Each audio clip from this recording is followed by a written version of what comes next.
Buenas tardes a todos y a todas. Si les parece, podemos ir comenzando. Bueno,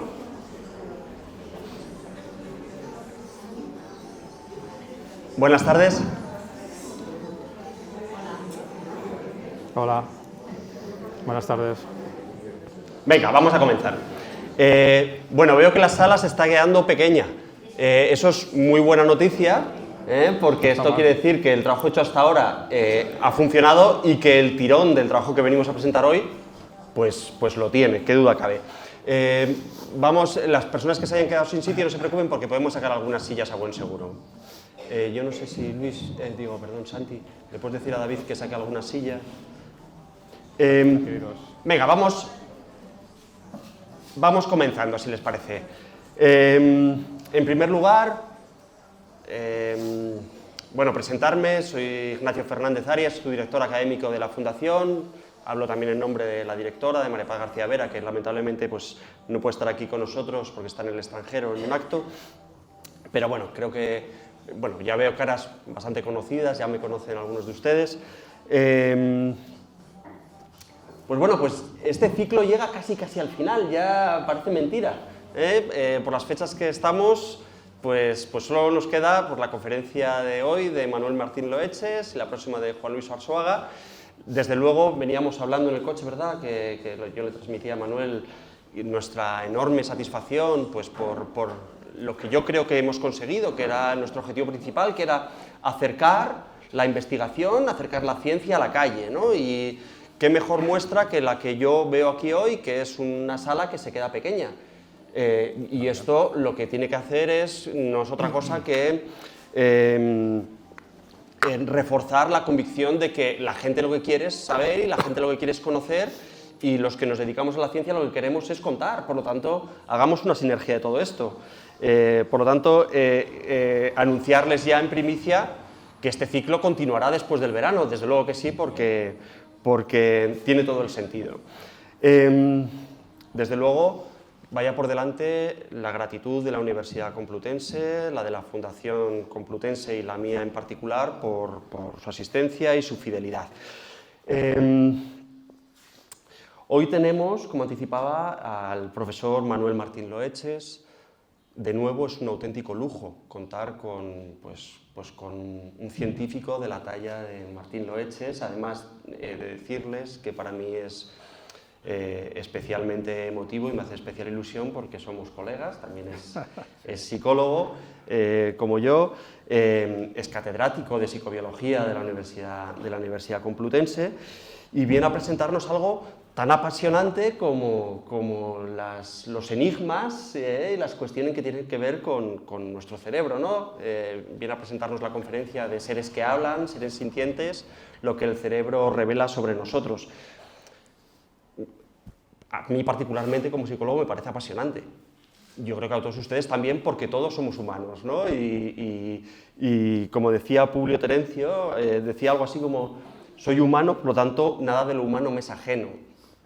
Y es eso precisamente lo que hemos venido a hacer hoy aquí, a ver lo que es humano, lo que nos une a todos nosotros y lo que un científico de esta talla lleva haciendo toda la vida, que es intentar desenmarañar los misterios de lo humano, ¿no? Y sobre todo centralizándolo en el que es nuestro principal tesoro, que es nuestro cerebro, que está lleno de enigmas, de misterios, y no podemos tener mejor conferenciante para cogernos de la mano y adentrarnos en el laberinto de lo que es nuestro cerebro y lo que este cerebro dice de todos nosotros, ¿no?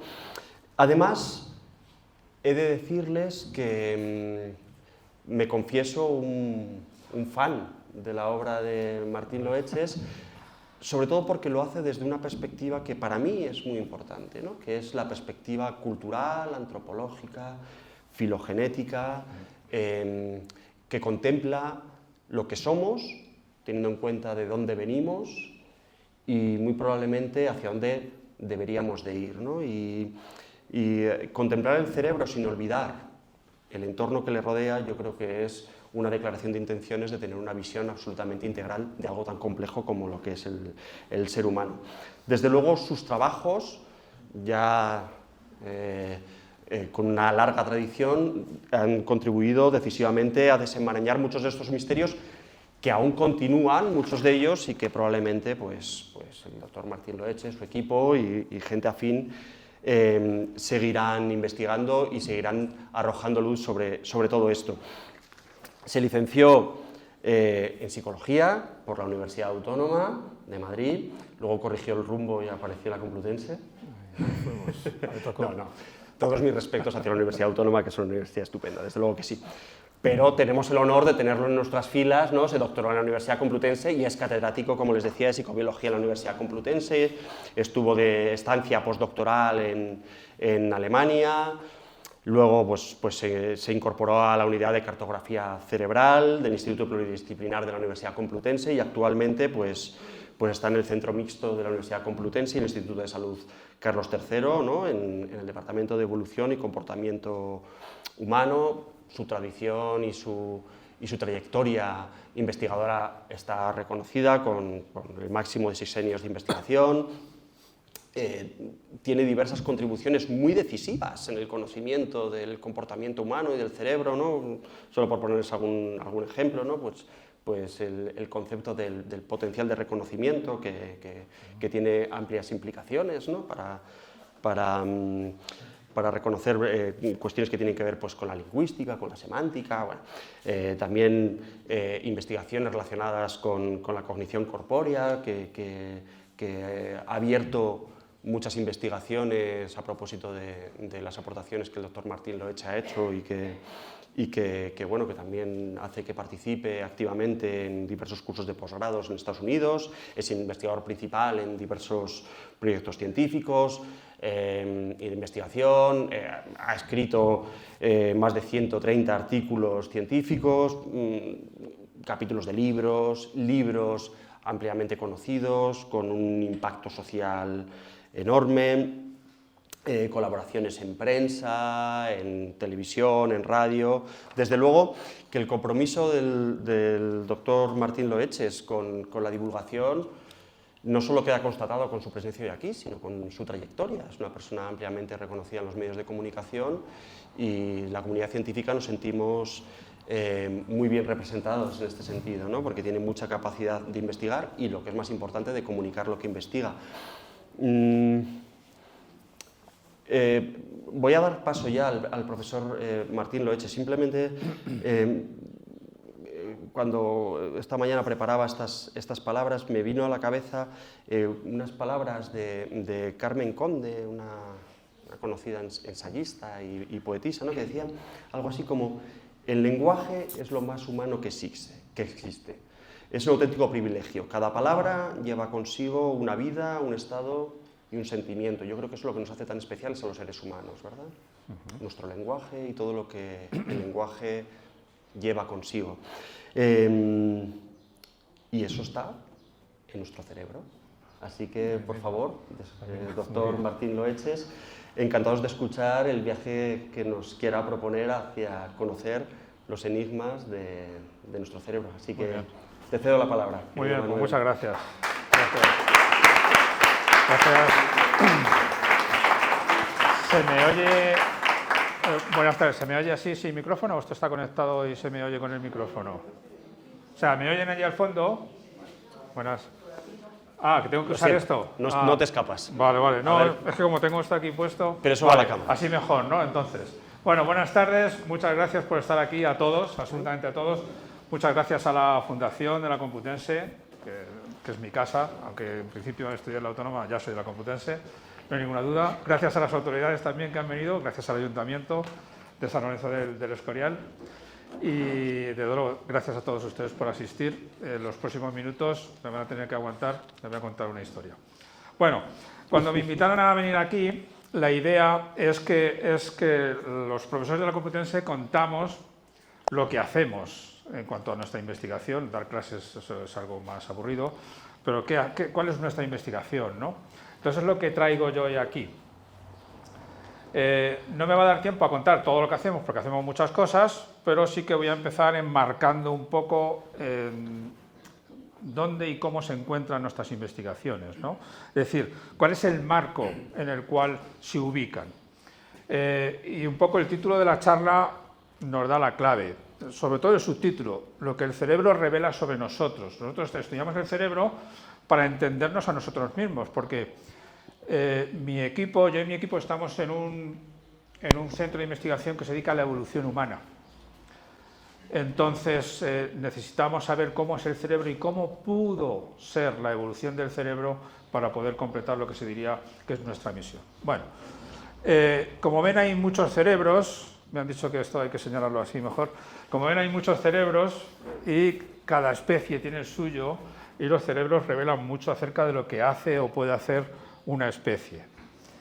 De hecho, yo siempre empiezo, muchas de mis charlas las empiezo con esta diapositiva que viene a decir que el cerebro, dice, es el reflejo de la vida de una especie.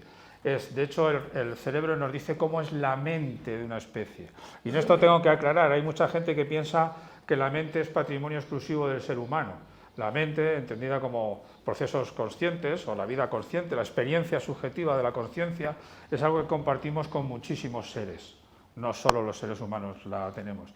De hecho, en enero de este año se hizo una declaración de Nueva York sobre la conciencia, donde se extendió esta capacidad cognitiva más allá de los mamíferos y algunas aves, como se dijo hace unos años, incluso algunos insectos es probable que tengan también conciencia.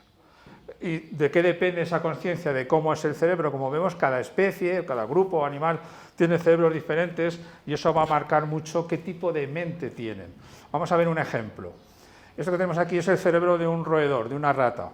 Esto que está aquí marcado en rojo es el bulbo olfatorio de las ratas. Si nos fijamos, en comparación con el resto de su cerebro, el bulbo olfatorio es muy grande, lo que quiere decir que para este animal el olfato es un sentido muy importante. Vive, en gran parte su vida, viene determinada por el olfato. ¿Qué ocurre en el cerebro humano? Lo que está marcado en rojo es el bulbo olfatorio en el cerebro humano. Como ven, es muy insignificante en comparación con el resto del cerebro. ¿Qué quiere decir? Que el olfato no es importante en nuestra especie, ¿vale? ¿Alguna diferencia más que podemos ver? En el cerebro humano vemos que en la zona somatosensorial, la zona del tacto, para abreviar, la mano está muy representada, la cara también. Eso quiere decir que la parte más importante de nuestro cuerpo, para nuestro tacto, es la mano. Exploramos el mundo con la mano. ¿Sí? La vida humana le debe mucho a la mano. De hecho, la mano es un órgano de la mente, un órgano del cerebro. En la rata, si nos fijamos, o en el ratón, la representación de la mano es minúscula, la que tienen muy engrandecida es la de los bigotes. Estos animales con lo que exploran el mundo es con los bigotes. Es decir, el cerebro me va revelando un poco de qué va la mente, la cabeza de una especie, ¿no? ¿Cómo es el mundo mental de una especie?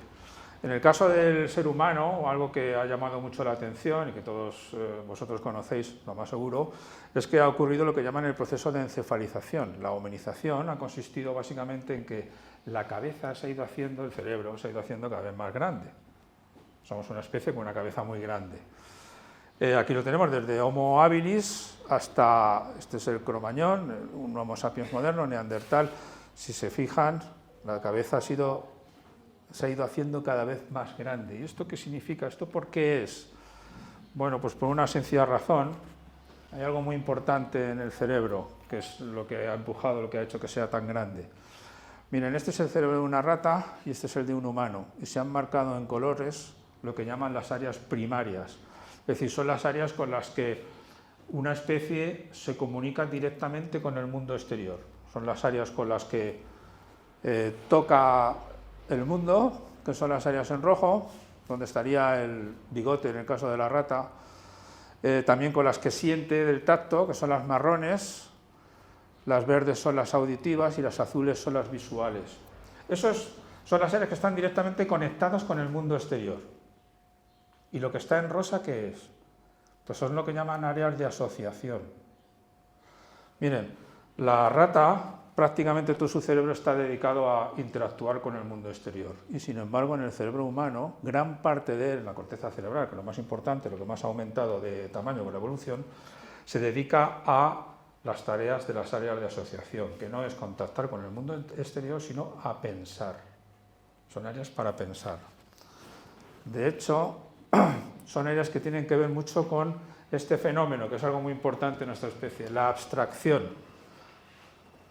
En lugar de recibir directamente una imagen visual, que es lo que hacen las áreas primarias, ¿no? Las imágenes visuales vienen aquí, y luego comprender o entender qué es lo que hemos visto, para eso necesitamos las áreas de asociación, ¿vale? Eso son las áreas que abstraen. Un ejemplo, ¿a qué me refiero? Esto que hay aquí son imágenes distintas de un mismo concepto, de una misma cosa. Son muy distintas las imágenes, ¿verdad? Es decir, colores, formas, número de patas, pero todas son una silla. Más o menos. Esta es un poco rara, pero bueno. Igual que esto es una cara que vale para todos los seres humanos. Y esta es una cara que solo vale para un ser humano. Esto es una cara abstracta, esto es una abstracción. ¿Vale? Se va entendiendo un poco lo que es el concepto de abstraer, ¿no? Bien, pues para eso sirve gran parte del cerebro humano. Eso explica gran parte de lo que somos los seres humanos. Además, en el cerebro notamos que hay varios cambios, varias modificaciones en su anatomía, en sus conexiones. Aquí se ve, por ejemplo, el fascículo frontooccipital inferior, que tenemos aquí, que conecta áreas de asociación visual, auditiva, con las partes más prefrontales del cerebro. Esto es un fascículo, conjunto de nervios, de axones, que conectan unas áreas con otras del cerebro. Es un fascículo que solo los seres humanos tenemos muy desarrollado. Quizá los chimpancés tengan algo parecido, pero ningún otro primate. Esto es el soporte de mucha de nuestra capacidad cognitiva superior, ¿no? Hay muchas cosas en el cerebro y, de hecho, si nos metemos, estamos viendo cómo el cerebro define la vida mental de una especie, si nos metemos más adentro, incluso miramos al microscopio, veremos que hay muchos cambios, también muchos ajustes que parece que son exclusivos del ser humano y que lo que hacen en definitiva es aumentar la eficacia con la que las neuronas se comunican la información entre ellas, ¿vale? Esto es muy importante. Bien, ¿a dónde nos lleva todo esto? Recordad que esto es el marco en el que enmarcamos, valga la redundancia, nuestra investigación, ¿no? En mi laboratorio. Al final, a dónde vamos es que somos una especie que hemos sido capaces de mandar a la gente a la Luna, ¿vale? De hacer, bueno, y lo mandaremos a Marte de aquí a nada, si no hay ninguna guerra que lo impida, ¿no? Hacemos aviones como este, que es de 2 plantas, es una cosa como muy impresionante. Es enorme, es gigante, es decir, esto hace unos años es impensable, una cosa tan grande volando, ¿no? Que es increíble, de verdad. Yo estaba en uno de ellos y, bueno, hacía mucho frío, eso sí. Cosa de los azafatos. Esos aviones los hacen en talleres como este. Son muy sofisticados. La tecnología que se emplea o que es capaz de hacer el ser humano es muy sofisticada, es algo impresionante, ¿vale? Son talleres donde hay altos niveles de ingeniería, altos niveles de ciencia, una gran sofisticación. Y curiosamente en esos talleres también salen los aviones, muchos de ellos vienen con esto que ven aquí abajo, que es que se pasa directamente de la fila 12 a la 14. La fila 13 no existe. Esto es el ser humano, es el ser humano el que hace esto, ¿vale? Hace estas cosas, pero también hace estas otras. ¿Y esto por qué? Iberia es una de las compañías que lo pide, además, y muchas otras. Bien, entonces, ¿para qué sirve tanto cerebro? Si resulta que a veces patinan las neuronas, como se suele decir, ¿no? ¿Por qué se ha hecho tan grande? Con lo costoso que es. Como habrán oído muchas veces, que pesa apenas un 2% del peso corporal, pero consume el 20% de toda la energía que obtenemos del medio. Es decir, es una máquina muy costosa. ¿Por qué se hizo tan grande el cerebro, especialmente la corteza cerebral?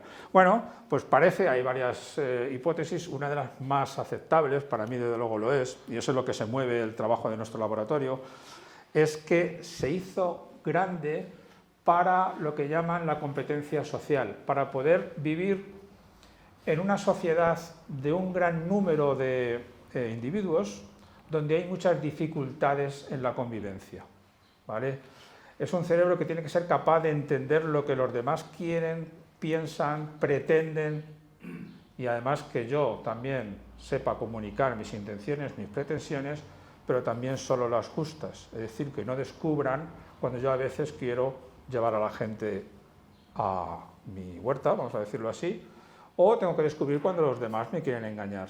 Esto es lo que llaman la competencia social. Los seres humanos lo hacemos con cierta facilidad, aún así nos engañan, muchas veces, pero no nos damos cuenta de la cantidad de automatismos que tiene nuestro cerebro para vivir en sociedad, con estas dificultades.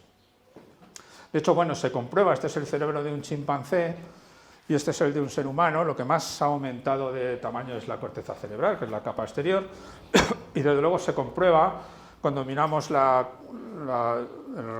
corteza, la extensión de la corteza, en relación a la cantidad de individuos que integran los grupos naturales. Es decir, los chimpancés viven en grupos de aproximadamente 50 individuos, 50, 80, y otros primates su número es inferior, especialmente en los grandes simios, y su corteza es menor a medida que menos número de individuos integran los grupos. En el caso del ser humano es un número un tanto discutido, que lo llaman el número de Dunbar. Es discutido, pero es muy aceptable a pesar de todo. Tiene sus críticas, pero bueno, no es el momento de discutirlo ahora, pero viene a decir algo así como que el grupo natural del cerebro humano es el grupo de individuos que integraría un grupo natural humano, es de 150 a 200 individuos. Es verdad que en la agenda podemos tener más gente, o que es verdad que conocemos más gente, pero es cierto que en torno a 150 o 200 individuos es lo que el cerebro humano es capaz de retener en su memoria acerca de cómo se llama cada uno, qué es lo que pretende, qué es lo que ha hecho, a quién le debo qué, quién le debe a quién, cómo va a reaccionar si yo hago tal cosa, es decir, conocer con cierta cercanía. Es verdad que 150 o 200 es el límite. Puedo conocer a mucha más gente, pero no con esa capacidad para saber cómo le va a sentar si yo le digo tal cosa. Eso solo los que son más cercanos, y el cerebro tiene un límite que está en esas 150 o 200 personas. Bien, esa es la idea, y de hecho gran parte de la corteza cerebral humana forma parte de lo que llaman el cerebro social. Estos son dos ejemplos, dos propuestas. De vez en cuando se hace una revisión a qué le llamamos cerebro social, y si se fijan, gran parte de la corteza, o buenas partes que no son primarias, sino precisamente de las de asociación y alguna otra más, forman parte de lo que llamamos el cerebro social, es decir, el cerebro que está dedicado a entender a los demás, convivir con los demás, mantenerse con los demás, que tiene sus dificultades. De hecho, si nos fijamos, ahora vamos a ver algunas de estas, hay muchas adaptaciones en el cerebro e incluso en nuestro cuerpo que tienen que ver con la vida en sociedad. De hecho, si nos fijamos, el cerebro es capaz de detectar con mucha facilidad y rapidez las expresiones emocionales de las personas. Esto es una información muy importante. Cierto es que no tenemos que dejarnos llevar por el sesgo de que las expresiones emocionales son siempre verdaderas, a veces son falsas, ¿vale? Y a veces no están indicando lo que tendrían que indicar, pero como norma general sí son útiles. Y captar lo que la gente expresa es muy importante, hasta el punto de que nuestro cerebro está preparado para hacerlo, incluso de forma inconsciente, sin que nos demos cuenta. De hecho, si se fijan ahí a la derecha, vamos a hacer un experimento, miren ahí, ¿vale? ¿Ven esa cara que ha aparecido? Eso es una cara neutra. Se supone, yo siempre digo que las caras neutras no existen, este es un buen ejemplo, porque si alguien ve una cara como esta en la parada del autobús, lo más probable es que se vaya andando, ¿vale? Pero es una cara neutra de un experimento, así son las que se utilizan, ¿no? ¿Alguien se ha dado cuenta de que antes de esta cara ha aparecido otra? No. Lo voy a volver a poner. Bueno, pero estaban todos mirando ahí ese sitio, ¿no? Porque además lo he sugerido. Ahora sí. Vale, ¿qué es lo que ha aparecido antes? Una risa. Una cara enfadada. Vale, muy bien. Yo he visto una risa. ¿Alguien más? ¿Alguien más ha visto algo más concreto? ¿Una boca? Sí, era este señor que no siempre está así, con la boca abierta. Era una cara de miedo, en realidad. No la puedo mostrar, pero luego veremos algún ejemplo más. Pero esto es un ejemplo de cómo, porque es lo que se muestra aquí, es además un experimento de hace ya años, cómo la amígdala, es una parte del sistema emocional del cerebro, perdón, reacciona incluso en una situación como la que hemos tenido aquí ahora mismo. Sin ser conscientes de que se ha visto la cara de enfado, el cerebro reacciona como cuando se ve de forma consciente una cara de enfado, más o menos igual. Es decir, que todos los cerebros de los aquí presentes, damos por hecho, se les ha activado la amígdala, 2 veces además, porque he puesto el estímulo 2 veces, ¿vale? Y gran parte de los aquí presentes, por lo menos la primera vez, ni tan siquiera sabían que había aparecido una cara de enfado. Es para que vean lo especializado que está el cerebro en captar estas sutilezas, porque son muy importantes, porque cuando yo hablo con alguien o quiero sacar algo de alguien, o quiero ver qué es lo que quieren sacar de mí, todas esas señales son muy importantes. Eso es la competencia social y eso es por lo que se hizo tan grande el cerebro. De hecho, ocurre lo mismo con la pupila. Las expresiones emocionales todo el mundo las conocemos, pero lo que no sabe mucha gente es que la pupila es muy informativa acerca de lo que la gente tiene dentro de la cabeza. Es una de las más informativas. Cuando algo nos sorprende, nos gusta o nos parece interesante, las pupilas se dilatan cuando estamos interesados. Cuando algo nos está aburriendo, no nos interesa, desconectamos, las pupilas se contraen. ¿Vale? Esto es muy frecuente. Es un ejemplo muy simple de muchas cosas. Cuando estamos cansados, las pupilas se contraen también. De hecho, es curioso, bueno, esto es un ejemplo de cómo cuando a la gente le presento fotos de personas con las pupilas dilatadas o contraídas, y ellos están clasificando las fotografías por otro criterio, no se están fijando en las pupilas, no saben que las pupilas es la variable que estamos manipulando, vemos que la amígdala, es lo mismo que reaccionó antes, también se activa ante las pupilas dilatadas frente a las contraídas, es decir, ver una pupila dilatada nos activa el sistema emocional también. Es una señal también muy importante para saber lo que la gente está pensando, lo que yo estoy diciendo. Y de hecho es curioso porque esto es algo que se conoce de hace, pues nunca he llegado a saber exactamente desde cuándo, no sé si desde la Edad Media o del tiempo de los romanos, porque se ha utilizado como cosmético una planta que se llama belladona, que sirve para dilatar las pupilas. Y es porque así las mujeres, bellas donas, estaban más guapas con la pupila dilatada. El criterio era este. O sea, que es algo conocido realmente. ¿Y por qué una persona con la pupila dilatada es más atractiva? Porque a quién no le gusta sentirse interesante. ¿Me explico? Cuando una persona con la que yo estoy hablando tiene la pupila dilatada, quiere decir que lo que yo le estoy contando le interesa. Tú la tienes ahí a medias, ¿eh? No sé yo cómo va. Santi, a ver si consigo que la dilates. Vale. Bien, otra señal que utiliza nuestro cerebro también de forma automática y sin darnos cuenta, y que curiosamente viene acompañada de una mutación, de una transformación de nuestro cuerpo, es el blanco de los ojos. Ya no es solo en el cerebro donde vemos los cambios, sino que es que la especie humana es la única especie de primate que tiene un blanco de los ojos, una esclerótica bien visible, muy visible. No se sabe, bueno, sí, es en parte porque el iris se ha hecho más pequeño, ¿vale? Y en parte también porque la apertura es mayor. Si se fijan en un chimpancé es muy difícil de ver la esclerótica, que de hecho es de color anaranjado o marrón en la mayoría de los casos. De hecho se hizo un reporte, se publicó un artículo hace no mucho tiempo donde se volvía a confirmar esta hipótesis de que esto es algo exclusivamente humano, en el sentido de que los chimpancés, que es la especie más cercana a nosotros, cuando son pequeños, el 40% tienen la esclerótica blanca, pero según se hacen mayores, se vuelve amarilla o marrón.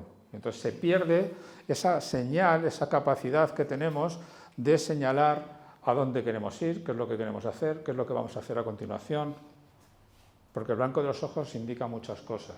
De hecho, como todo el mundo sabe, de hecho indica también. Si se fija, voy a presentar otro truco, voy a presentar otra presentación de estas así rápidas, pero yo creo que ahora que ya están entrenados ahora se van a dar cuenta de ello. A ver, ¿qué es lo que ha aparecido antes de esta cara también de una persona neutra que parece que está en el depósito de cadáveres? ¿Qué han visto? ¿Cómo? Nada. Un cuadradito negro, el blanco de los ojos. La imagen anterior, el comparativo del mono y el... Ah, no. Entre esa imagen y esta... ¿Nadie ha visto nada? Ah, sí, el cuadradito. Bueno, venga, lo vamos a poner otra vez. Así aumentamos. Hay que estar atentos, ¿eh?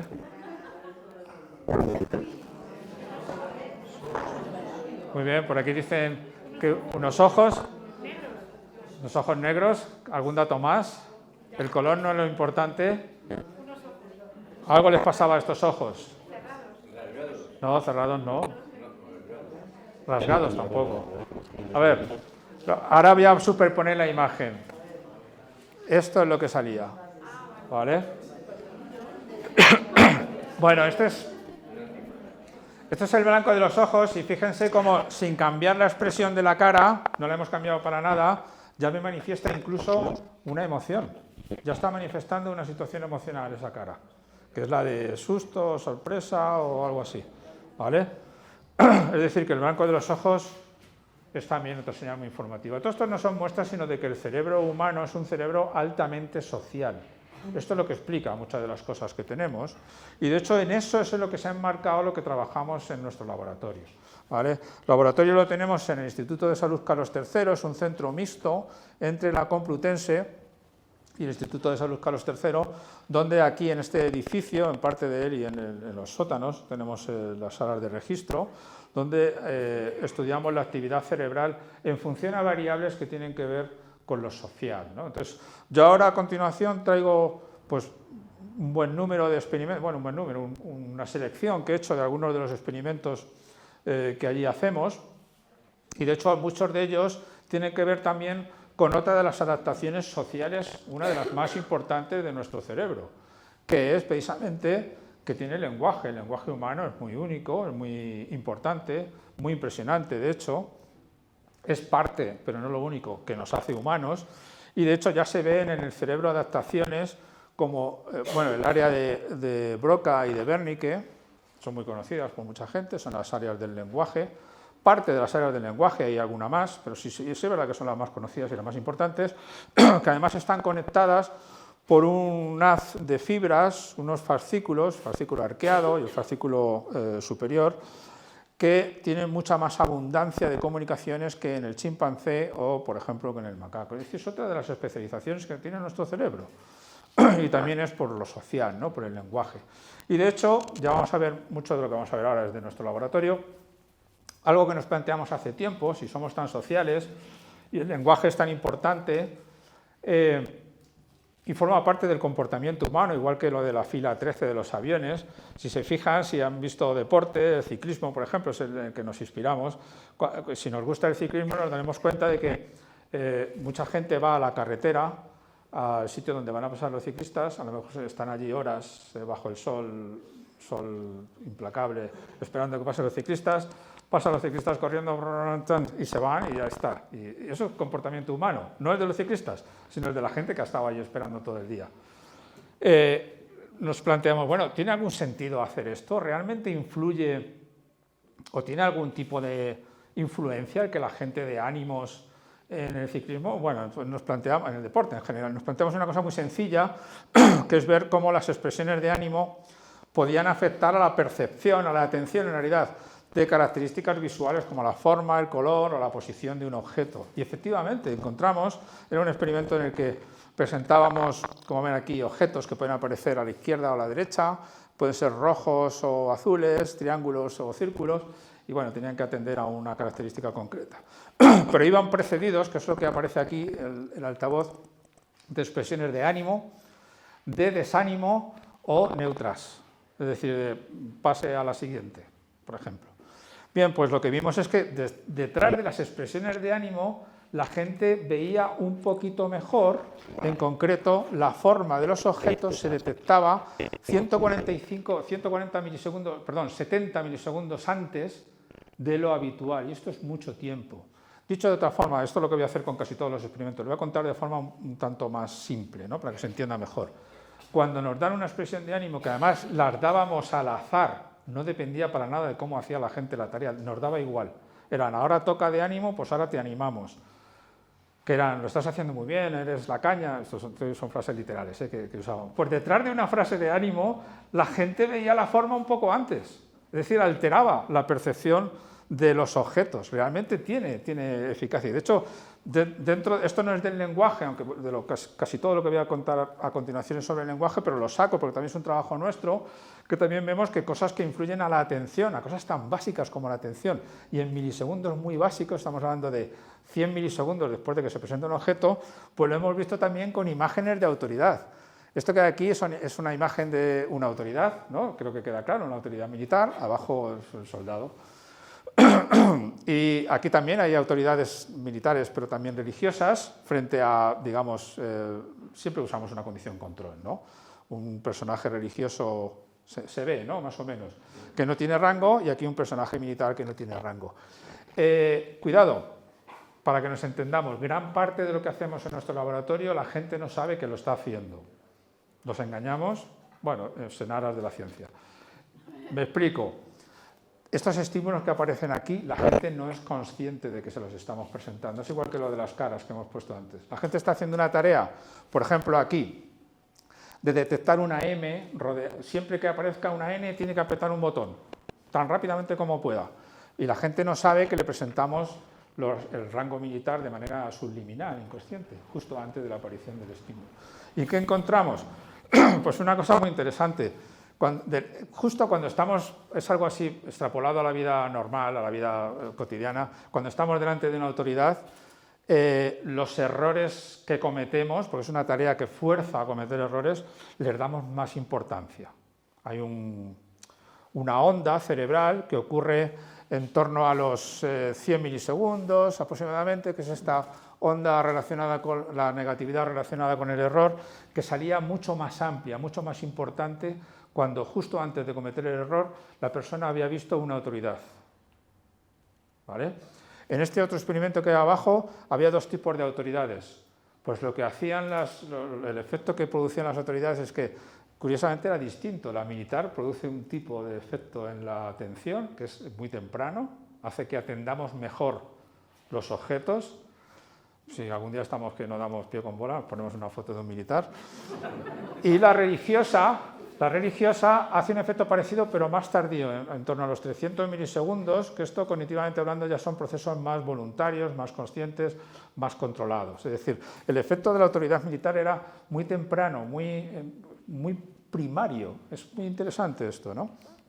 Bueno, volvemos al lenguaje y cuando estamos estudiando la interacción, que es mucho de lo que hemos visto, precisamente basado en el marco que os he comentado antes, ¿no?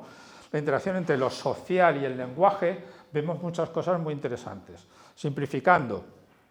Bueno, tengo que explicar, son las ondas que vemos cuando presentamos una información relevante de carácter sintáctico, y estas son las ondas que vemos cuando presentamos una información relevante de carácter semántico. Voy a decir algo que es un poquito complejo, tampoco mucho, pero para que se queden con la idea, porque luego van a salir, aunque diré las conclusiones, van a salir más veces esto.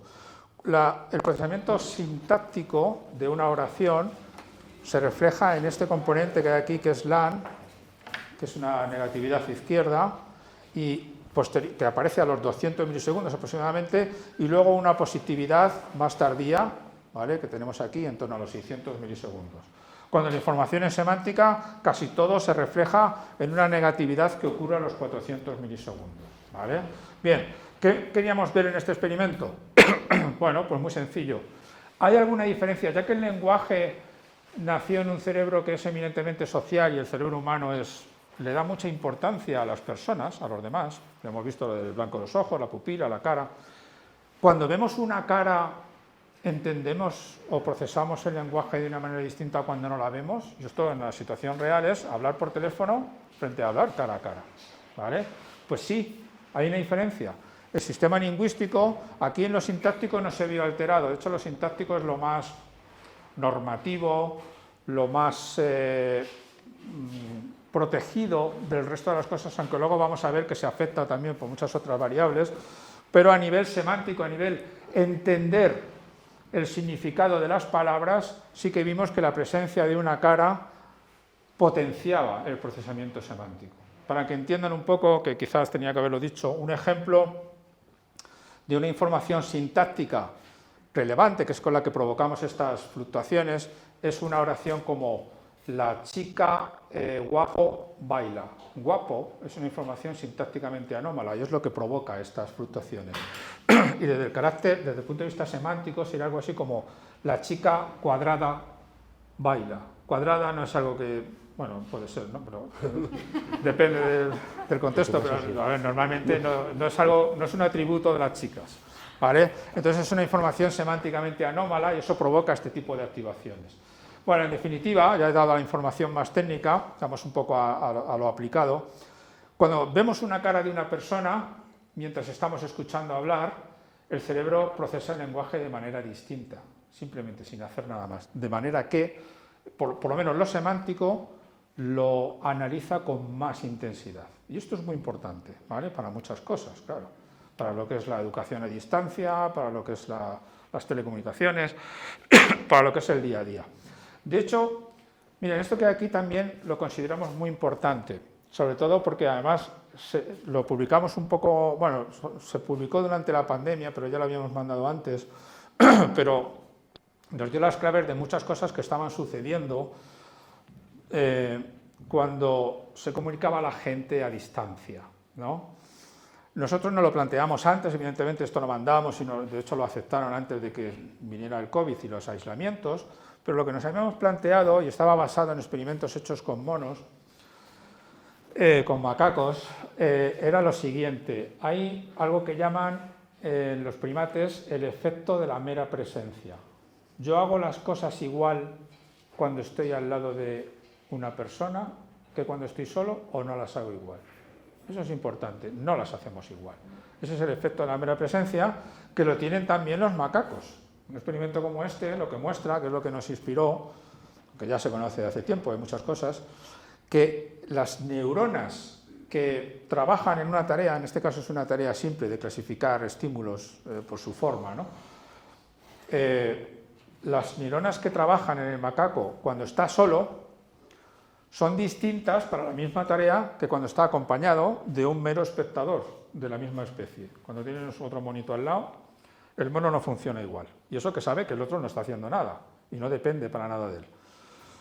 Nosotros hicimos lo mismo con tareas lingüísticas, el laboratorio nuestro es este, en la que la persona podía estar sola o podía estar acompañada de alguien que simplemente estaba al lado, estaba haciendo otra tarea, pero no dependía, la de nuestro sujeto experimental no dependía para nada de lo que estuviera haciendo el acompañante. ¿Cambia la forma de entender el lenguaje? Claro que cambia, evidentemente, pero de una forma muy curiosa.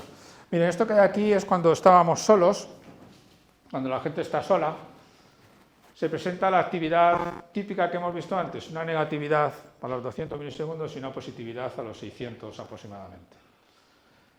Cuando estamos en presencia de alguien, esto es para la información sintáctica. El procesamiento sintáctico, morfosintáctico en este caso, cambiaba. Y resulta que se hacía utilizando módulos del cerebro que tienen que ver con la plausibilidad, con el procesamiento semántico, con el si las chicas son chicas, o si bailan o no bailan, o si son guapas o no son guapas. Pero no exactamente con la morfosintaxis, ¿vale? Para que nos entendamos. Es decir, cambiaba la actividad del cerebro para la primera parte, simplemente porque había una persona al lado. El experimento lo replicamos poco después y además vimos algo muy interesante, y es que también, dependiendo de nuestra personalidad, estos efectos, algo es un poco lógico, ¿no? Las personas que son extravertidas, por ejemplo, no se ven afectadas. Disculpen, me voy a beber un poco de agua.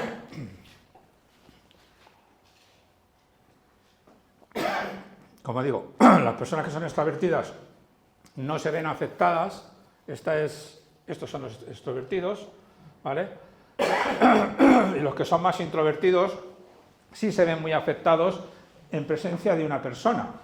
Y luego, de los rasgos de personalidad que suele haber, hay uno muy interesante, que en inglés es conscientiousness, que es algo así como responsabilidad, meticulosidad. En la medida en que una persona es meticulosa o responsable, da un patrón de procesamiento lingüístico muy intenso, muy fuerte, sobre todo al principio. Esto es algo que, en fin, son muchas cosas, ¿no? Pero este patrón que he explicado, ¿no? De primero una negatividad y luego una positividad, sí que suele distinguir a la gente en función de si son más o menos eficaces a la hora de comprender el lenguaje. Cuanto más tengas de la negatividad, menos vas a tener de la positividad. Y esto es lo que les pasó a los responsables, a los que son muy concienzudos. Los que son muy poco concienzudos, la actividad del principio apenas la tienen y sin embargo lo dejan todo para última hora, ¿vale? Última hora son 300 milisegundos, pero bueno, viene a decir que no es un procesamiento adecuado, ¿no? Es decir, cambia si estamos al lado de alguien, Es decir, esta conferencia la están ustedes entendiendo, están procesando lo que yo estoy diciendo de una manera distinta si yo la estuviera diciendo a distancia por el televisor. Así simplemente, porque este es el efecto de que haya una persona real al lado. Incluso no hace falta que esté yo diciéndola. Aquí estamos acompañados de unos de otros. Y ese simple efecto se estaría produciendo, ¿vale? La cuestión es si estamos solos en casa. Bien, esto que aquí lo traigo para que se entienda el siguiente experimento que voy a contar. Este no es nuestro en concreto, pero demuestra una cosa muy interesante, que además es un truco que yo suelo contar en mis clases que puede servir, ¿no?, para alegrarnos la vida. Por un lado, se sabe que poner una sonrisa adrede aposta, aunque sea así, de esa manera tan poco... Estos son alemanes, se les nota, ¿no? Tienen la cara... son muy poco efusivos. Con todo mi respeto, yo los quiero mucho, que he estado haciendo allí muchos años de trabajo. Simplemente poner un lápiz, así de manera horizontal, hace que parezca que estamos sonriendo, ¿vale? Nuestros músculos se mueven como si estuviéramos sonriendo. Esto sería una condición control. Tienes el lápiz también puesto, pero no es una sonrisa. Esto, de hecho, se hizo una revisión hace poco con miles de personas y se vio que efectivamente habría que comentarlo mejor, pero bueno, simplemente sonreír hace que la gente mejore su estado de ánimo, aunque sea adrede, aposta, forzadamente, como es aquí, ¿vale? La sonrisa nos mejora el estado de ánimo y las emociones cambian cómo pensamos. Ahora vamos a ver muchos ejemplos de esto. De hecho, este experimento lo que muestra es esa negatividad que veíamos antes que se modificaba ante una autoridad militar, que se intensificaba, ¿no? Cuando cometo un error, aprieto el botón y me doy cuenta, sale esta negatividad. Es una especie de, uy, me he equivocado. Pues ese uy es esta negatividad. El negativo está aquí arriba, ¿vale? Hemos visto que cuando cometo un error hago, uy, y estoy delante de un militar sin saberlo, la negatividad sale mucho más grande, le he dado mucha importancia al error. Ahora vamos a ver lo contrario. Cuando tengo un lápiz atravesado y estoy como sonriendo, la negatividad es la roja. Me importan menos los errores. De hecho, la gente aumenta el número de errores en la tarea. Es como que le da igual, ¿vale? Simplemente las instrucciones son las mismas. Póngase el lápiz así y ponga a detectar Ns dentro de un grupo de letras. Ahora póngase el lápiz de la otra manera. Simplemente ese cambio ha hecho que la gente disminuya esa negatividad porque ya no son tan importantes los errores, ¿vale? Y además, claro, como no importan, pues se cometen más. Bueno, nosotros hicimos lo mismo para el lenguaje. Son unos resultados un tanto complejos. Intentamos que la gente pusiera cara de enfadados. Entonces, el truco, pusimos unos palitos de estos de pelotas de golf. A la instrucción ellos no sabían que estaban poniendo expresiones. Les poníamos dos palitos y les decíamos, tienes que juntarlos. Entonces ponían cara de enfadados, ellos no lo sabían. O les poníamos también un bolígrafo como aquí, ¿vale? Y tenían que sonreír, ¿no? Separando los palitos. Bueno, por abreviar, esta es la forma en que lo hacíamos, presentar los estímulos uno detrás de otro, y al final, en definitiva, lo que encontrábamos es lo mismo que hemos visto antes.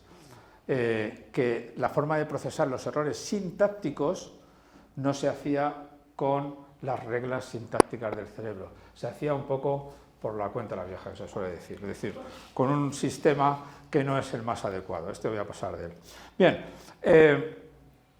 hablamos del cerebro social y sus efectos en el lenguaje, y cuando hablamos del cerebro social en el cerebro humano se solapa mucho lo que es lo social con lo emocional. De hecho, esto que traigo aquí son dos revisiones de lo que es el cerebro social y el cerebro emocional, y prácticamente el 90% de las áreas cerebrales que se consideran parte del cerebro social son también cerebro emocional. Sirven para detectar emociones, definirlas, entenderlas, reaccionar ante ellas, y son las mismas. Lo que pasa es que la imagen es muy parecida, pero está explicitada de una manera distinta, pero son las mismas áreas. ACC, aquí lo tienen, MPCC, aquí lo tienen también.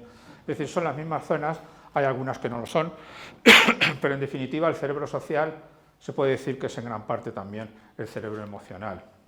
¿Y esto a dónde nos lleva? Pues que las emociones también son muy importantes respecto a cómo entendemos y procesamos el lenguaje.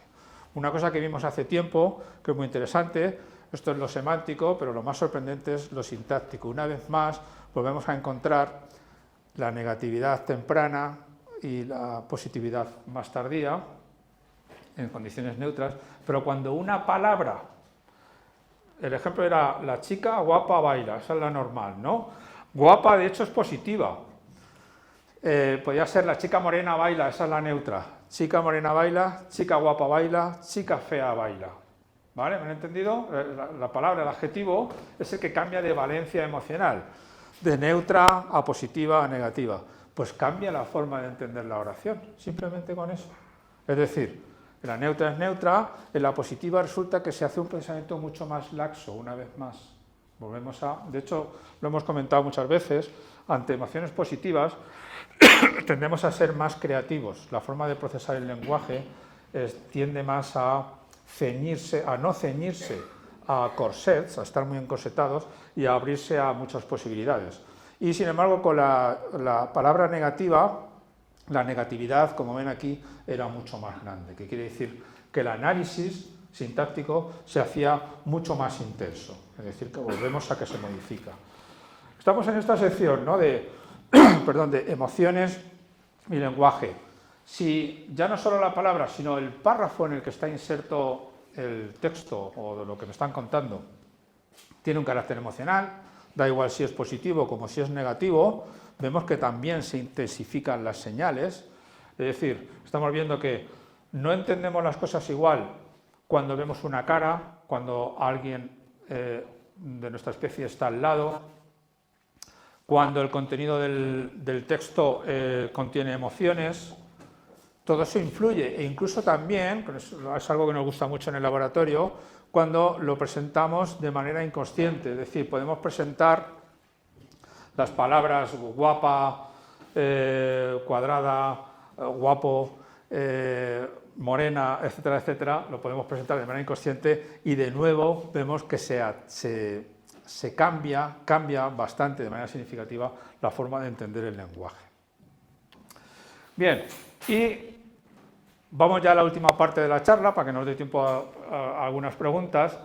Todo esto nos lleva a algo que es muy interesante y que también hemos estudiado en el laboratorio, que es esta que llaman la red del modo por defecto. Esto es muy importante, es un descubrimiento de los últimos años. Bueno, ya tiene 20 años el descubrimiento, pero se está empezando a definir en los muy últimos años, porque se descubrió hace tiempo que los seres humanos, cuando no hacen nada, esto se descubrió porque a la gente la ponían en la resonancia funcional, en el escáner, y se consideraba que una situación control, como han visto aquí usamos muchas situaciones controles, tenemos que restar lo que nos interesa de aquello que consideramos que no está haciendo nada el sujeto. Entonces se le decía al individuo, vale, ahora repose, no haga nada, y es imposible no hacer nada, la gente hace algo. ¿Qué ocurría? Que sistemáticamente a la gente se le activaban estas zonas del cerebro que no sabían para qué eran. Se pensaban, es curioso, porque si el experimento era de ¿qué hace el cerebro cuando atiende flechas que indican a la izquierda o a la derecha? Vale. Y el reposo me dice que no está haciendo nada. Entonces comparo cuando está viendo flechas a izquierda o derecha frente a cuando no hace nada. Y resulta que lo que salía en todos los experimentos era que estas áreas, cuando uno está mirando la flecha, disminuían su activación. No tenía mucho sentido. Al final es que esto es lo que hacemos cuando nos dicen que no hagamos nada. Esto es lo que hacemos cuando estamos metidos en nuestros propios pensamientos. Pero no solo, según se va conociendo, ahora mismo todos tenemos activa esta red por defecto. Debemos de tenerla activa, porque si no, no me habrían entendido nada desde que hemos empezado. ¿Vale? Otra cosa es que destaque, por eso destacaba en el descanso y cuando hacíamos otra cosa más no se destacaba tanto. Esa es la cuestión. Esta red del modo por defecto participa en muchos procesos muy interesantes, memoria autobiográfica, ver el futuro, porque normalmente cuando la gente en el escáner le decías no hagas nada, pues se ponían a pensar, ahora cuando salga de aquí tengo que ir a comprar no sé qué, le tengo que decir a mi hermano no sé cuántos, y todo esto era lo que se activaba, ¿vale? Teoría de la mente, que ya saben que es el ver qué es lo que la gente tiene en la cabeza, ¿no? Un poco conocer cuáles son sus intenciones, sus sentimientos, incluso en tomas de decisiones morales también. Es una red muy interesante, estos son trabajos ya antiguos, estos son los datos, una revisión más actual. Es una red que trabaja al unísono y que en el ser humano presenta características únicas. De eso la traigo aquí porque es muy social y muy emocional esta red, precisamente. Aquí tenemos otros primates para que se vea básicamente que las áreas que componen esa red del modo por defecto las tienen desconectadas entre sí, no tan bien conectadas como el humano. El único que se parece un poco más a nosotros es el chimpancé, como siempre. El chimpancé se parece mucho a nosotros, o nosotros a él, no lo sé. Pero su red del modo por defecto, que es esta de aquí, se parece bastante a la nuestra, pero hay una diferencia bastante notable, y es que esta zona que hay aquí en el parietal medial, esto es el cerebro cortado por la mitad, ¿vale? Esto que hay aquí no está tan activa en los chimpancés como en nosotros. Y esa zona de ahí es muy interesante, es una zona muy importante de nuestro cerebro que durante muchos años se ha considerado un misterio. ¿Y esto para qué es? Es el parietal medial y el precúneo, que se ha dicho que sirve para muchas cosas o que subyace a muchas cosas, y de hecho le han llegado a llamar el área parietal misteriosa medial, ¿vale? Así, sin más, en los artículos, porque no se sabía muy bien cuál era su función, y es la zona del cerebro que está más alejada del mundo exterior. Si recuerdan, cuando empecé la charla, hablamos de zonas primarias de la corteza, que son las que directamente reciben las imágenes o la información auditiva, las que mueven las manos. Esta es la que está más lejos del mundo exterior. Esta recibe información de todo el resto del cerebro, pero forma parte de esta red del modo por defecto de manera muy importante. Es esta que tenemos aquí. Bien, pues esta red del modo por defecto es algo que les decía que tiene que estar ahora en funcionamiento en todos ustedes, porque es la que nos permite entender las cosas que duran un cierto tiempo. Cuando yo detecto flechas que me indican a la izquierda o a la derecha, apenas participa, pero cuando estoy escuchando una historia, o viendo una película, o leyendo una novela, o estoy hablando con alguien, la actividad de la red por defecto va en aumento para poder entender, en base a lo que uno tiene en su memoria y lo que está ocurriendo en este momento, para poder tener una visión de lo que está pasando ahora, ¿no? De hecho, cuando, como ahora es un buen ejemplo, estamos todos atentos a la misma cosa, nuestra red del modo por defecto, que lleva como saben, en el cerebro todo fluctúa. Habrán visto muchas veces el electroencefalograma, donde hay ondas alfa, beta, esas son muy rápidas. La fluctuación de la red del modo por defecto es muy lenta, cada 10 segundos hace un ciclo. Es muy larga, y es porque lo que hace es integrar toda la información que está ocurriendo para darle sentido, para entender la historia. Y entonces lo que se ha visto es que en esta situación actual como la que estamos ahora, si estamos todos atentos a lo mismo, que quiero creer que es así, están atendiendo a mí, las redes del modo por defecto de todos los que estamos aquí están sincronizadas, van exactamente al mismo ciclo. Eso se ha comprobado. Bien, eso nos permite, por ejemplo, la red del modo por defecto, entender historias como esta, darle coherencia a historias. Esto es un ejemplo experimental que lo hicimos nosotros en el laboratorio, por eso lo traigo aquí. Lo que pasa es que lo hicimos con resonancia magnética funcional. Voy a leer esta historia y quiero que alguien me diga de qué va, si alguien lo sabe, ¿vale? Si digo, para que se sientan un poco en la situación de nuestros participantes. Es muy reconfortante, pero suele ser muy caro, incluso aunque tengas todo lo que se necesita. ¿Alguien sabe de qué va esto? Si uno no está suficientemente entrenado, puede incluso sufrir graves consecuencias, y a algunas personas se les da mejor que a otras. A algunos no les gusta el olor o la sensación de pérdida de control. ¿Alguien sabe ya de qué va esto? Ahora les pongo en situación de por qué estamos leyendo esto. ¿Nadie sabe de qué va esto? Estar en el mar. ¿Está en el bar? En el mar. ¿En el mar? Marinero, no. En el agua. No, bueno, el olor podría ser, ¿no? Por eso alguna gente tiene cierta reticencia a intentarlo, incluso si han estado soñando con ello desde su infancia. Normalmente, para hacerlo bien, yo creo que hay muchas claves, se requiere que empieces con la pierna izquierda, estando seguro de que está correctamente en su sitio. Venga, ¿alguien sabe ya de qué va esto? Aquí la red del modo por defecto no se ha podido sincronizar con nada. Ese es el problema. Por eso no lo estamos entendiendo. Ir a algún sitio, pero ¿de qué manera? La dirección es crucial, efectivamente. ¿Cómo? Volar, no. Una vez colocado, los pulgares deben estar hacia arriba. Parapente, no. En cualquier caso, si es tu primera vez, ten por seguro que te vas a sentir dolorido. Conducir, ¿no? Que es Conducir, no. el embrague, ¿no? Montar en... No, es montar a caballo. Ah, bueno, es que no he hecho... Vale, ¿qué ocurre? A ver, esto es un truco para que nuestra comunicación sea mucho mejor. Cuando yo presento un párrafo como este, Ya se nos nota, ¿no? y le digo al cerebro que intente entenderlo, así sin más, lo que ocurre sin el título, sin decirle que es montar a caballo, encontramos que hay multitud de áreas del cerebro que están activadas, cada una de ellas para cada una de las ideas que han salido. Lo del olor, los pulgares hacia arriba, el dolor, son cosas sueltas, independientes, no tienen relación entre ellas. Cuando yo les he dicho de qué va montar a caballo, ¿qué se activa? La red del modo por defecto, la que da sentido a todo. ¿Qué efectos tiene esto? Muy interesante. De todas las ideas que han aparecido, esto es algo que se sabe además de los años 70, pero no se sabía lo de la red por defecto, de todas las ideas que han aparecido, recordamos el triple si nos han dicho el título, porque lo hemos percibido de manera coherente. Y además el esfuerzo del cerebro es mucho menor. Es decir, todas estas áreas dispersas no son sino algo que consume mucha energía, mucha glucosa, mientras que aquí, con muchas menos y ya concentradas, se va entendiendo todo mucho mejor. ¿Vale? Bien, esa red del modo por defecto, yo la suelo poner DMN, pues son las siglas del inglés, Default Mode Network. La red por defecto también interviene, esto también es un trabajo nuestro, cuando apreciamos, para que vean de qué va esta red, que es una red muy importante, muy interesante. También cuando estamos apreciando la belleza de las personas, de los cuerpos y de las caras, por ejemplo, en este experimento, también se activa la red del modo por defecto.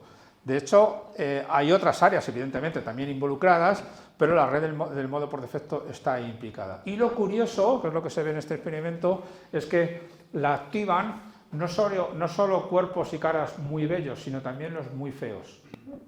¿Vale? Aquí lo tienen, es un poco lo que indican estas gráficas. ¿Qué quiere decir? Que la activa cosas que son importantes, porque lo feo también es importante. ¿Vale?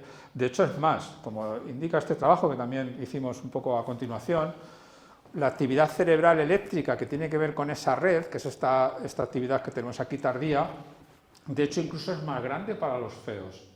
Es como que quizás nos resulte más relevante, ¿no? Puede ser. Dice la canción de Me gustan los feos. Bueno, van gustos, a mí no. Bueno, pues esa zona, ya para terminar, esa red por defecto, tiene algo muy interesante, muy importante también, y es que es lo que, según muchos trabajos, y ahora ya se va viendo el porqué, tiene que ver con el yo, con el self. ¿Dónde estoy yo en el cerebro? ¿Dónde está el yo? Pues resulta que está en la red por defecto, también.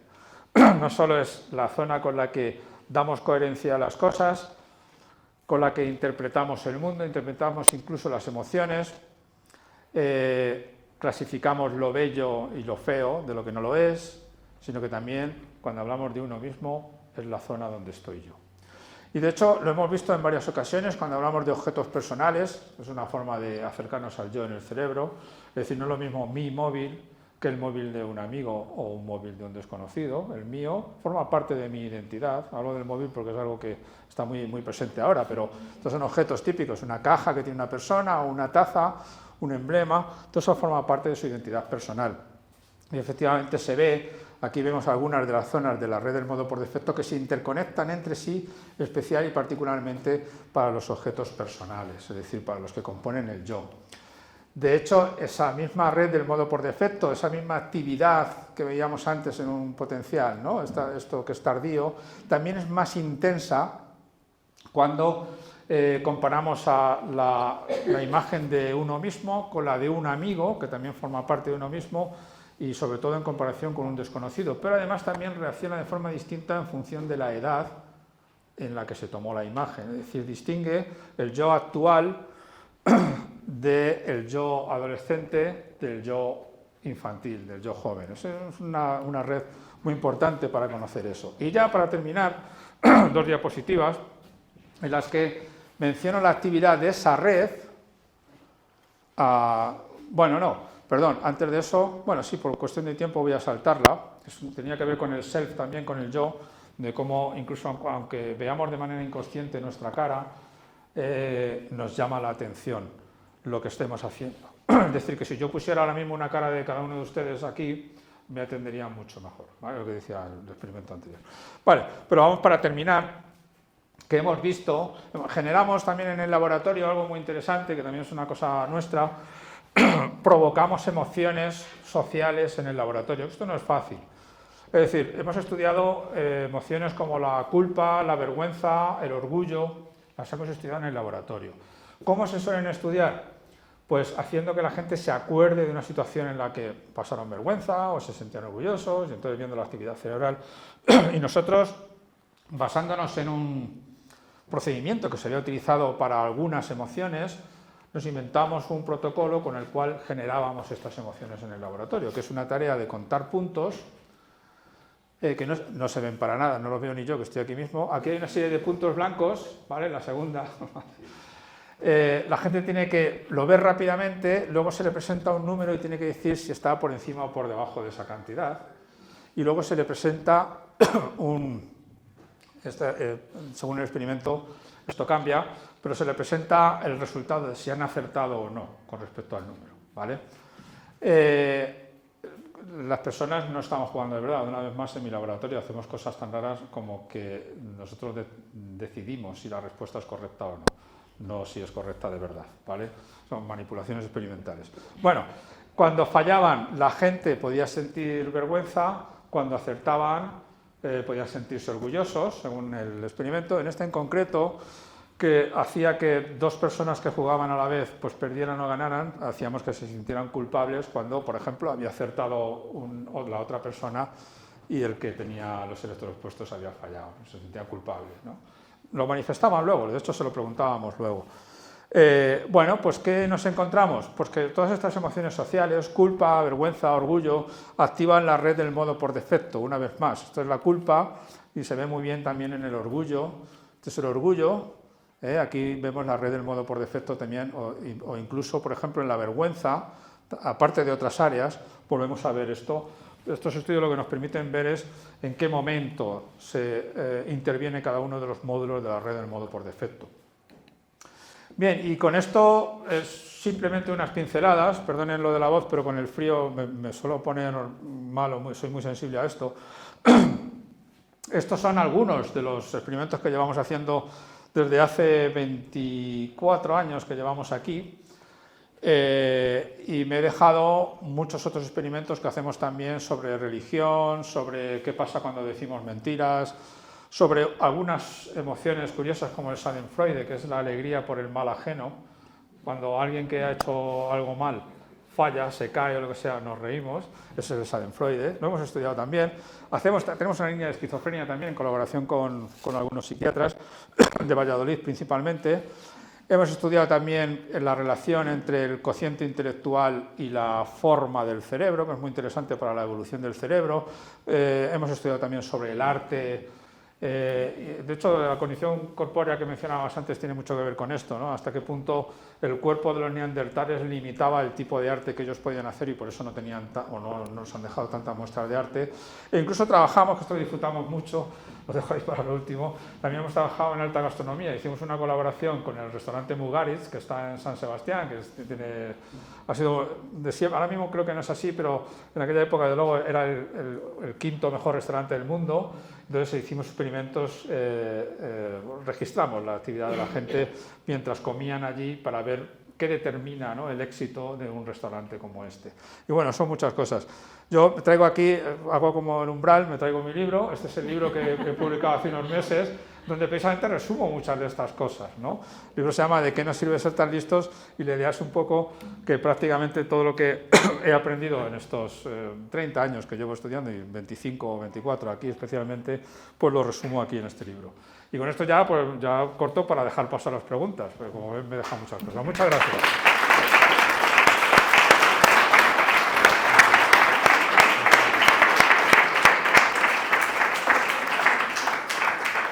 Muchísimas gracias, Manuel.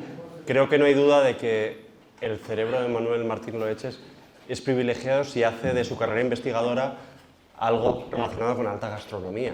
Eso hay que ser muy inteligente, ¿no? Porque, Hay que ser listo. claro, acabar investigando en un gran restaurante, pues Es una larga historia. Hay que ser muy audaz. Bueno, yo creo que esta magistral conferencia da para muchas preguntas, muchas incógnitas que nos habrán suscitado a todos. Por supuesto, haremos una ronda de preguntas. También, como es usual, también tendremos la ocasión de poder compartir un ratito con él, si lo tiene a bien, pues tomando algo desde la cercanía. Sí, ¿por qué no? Antes de dar paso a las preguntas, si permitidme pues, que agradezca pues a todos los que hacen posible todo esto, que son las entidades colaboradoras, también el impulso y el apoyo del Ayuntamiento de San Lorenzo, que siempre está aquí y que para nosotros es un placer y un honor. Y bueno, pues les cedo la palabra para las preguntas que quieran hacer al profesor Martín Loeches. No sé si el micrófono este lo tengo que pasar, ¿sí? Bueno, primero darle las gracias por esta magnífica conferencia. Gracias, yo espero que se haya entendido. Sí, No, se ha entendido, sí. no es Pero y yo me he quedado con una sensación de la importancia de la vista. Es tan importante el que podamos ver bien y el que captemos. Yo me acuerdo de un ejercicio que había en no sé si era en una Nintendo, que había unos ejercicios de los ojos donde te permitía ver el completo, toda una... de un golpe de vista poder distinguir mucho.